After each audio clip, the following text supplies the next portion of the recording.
Aline Charigot was born in 1859 in the village of Assois, France. She was raised by her aunt and uncle because her father left when she was 2. Her mother had no means of support and moved to Paris to work as a seamstress. At age 15, Aline joined her mother in Paris and also began working as a seamstress. Fast forward to 1880. Pierre-Auguste Renoir is having lunch with friends at a café on the Rue Saint-Georges in Paris's 9th arrondissement. He has recently completed his painting, Madame Charpentier and Her Children. He's 40 years old and finally receiving recognition as an artist at the salons and exhibitions. Suddenly, Renoir sees an attractive young woman enter the café with her mother. She's definitely his type. Not too thin, rosy-cheeked, and with skin that takes the light. He introduces himself and asks her if she'll model for him. Her name is Aline Charigot, and she says yes. She's 21 years old.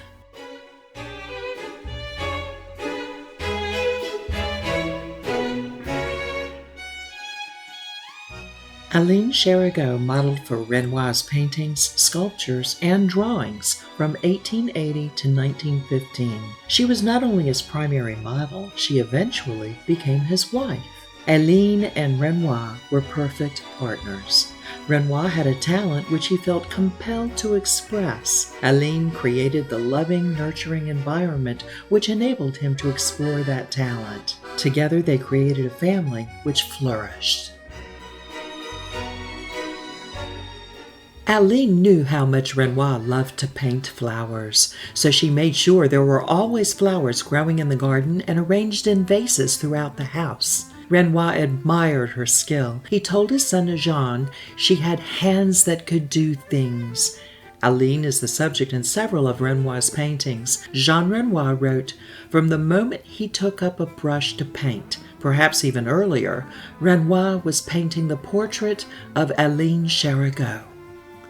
Jean fondly speaks of how the world, seen through Renoir's eyes, is full of little round, plump beings with beautiful red cheeks.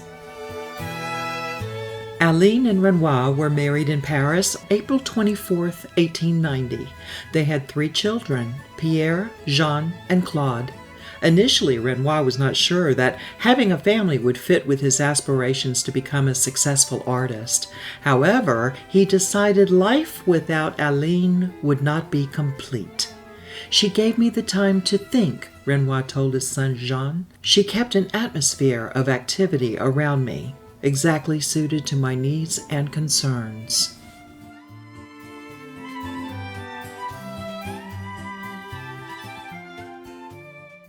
Aline became finely attuned to Renoir's styles of painting and his artistic needs. She had a love of the arts, played the piano quite well, and decorated her bedroom with paintings by Johann Jonkind.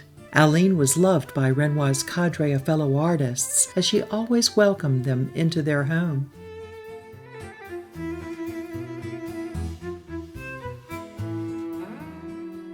Aline took great care of her family. She welcomed her cousin, Gabrielle Renard, into their home as the nanny of her 3 children. As did Aline, Gabrielle had a rough beginning in life. Gabrielle became one of Renoir's many models and was featured in some of his most famous portraits.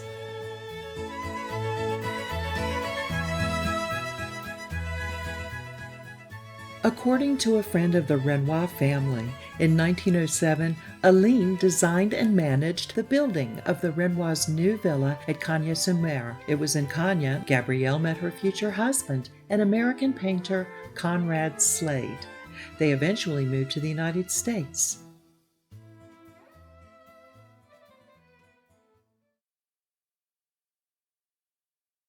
Aline had earlier developed diabetes, but hid this from her husband. 2 of their sons, Pierre and Jean, were drafted into the army during World War I, and both were injured. Jean's injuries were particularly severe. Aline had traveled to Nice to visit him in the hospital. Soon after, she died from a heart attack, June 27, 1915. She's buried in Essois, along with her husband Renoir, who died 4 years later in 1919. Even though in their later years the Renoirs enjoyed much success within the art community, there were never any presumptions on either of their parts, especially Aline.